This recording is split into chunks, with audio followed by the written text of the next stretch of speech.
તમારે રિચાર્જ કરવું પડતું. તો રિચાર્જ કર્યા પછી તમારું જે વપરાશ આવે એમાંથી પૈસા કપાતા જાય અને તમારા પૈસા કપાતા તમે માઇનસમાં 300 રૂપિયા જાઓ તો તમારું ડિસ્કનેક્શન થઈ જાય.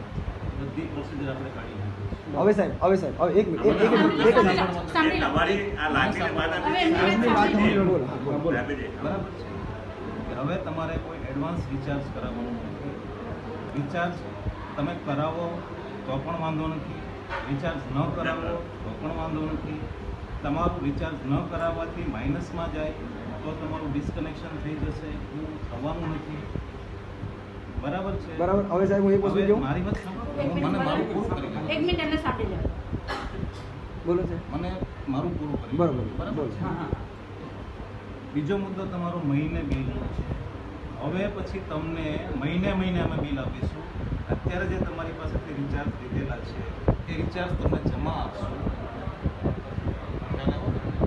એ રિચાર્જ તમને તમારા મજરે જમા આપીશું.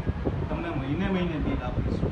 અને તમે 1-2 મહિના ઓબ્ઝર્વ કરો કે ભાઈ મારું બિલ ગયા વર્ષ કરતાં વધારે આવે છે કે નથી આવતું. પછી તમને એવું લાગે કે મારું બિલ વધારે આવે છે, 1 to 1 તમારા બધાના પ્રશ્નો સોલ્વ કરીશું.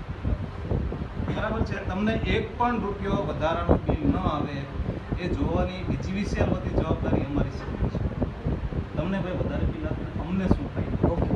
હવે હું એમ કહું છું સાહેબ, ના મારી વાત સાંભળો ને. એમની વાત પૂરી કરવા દો પછી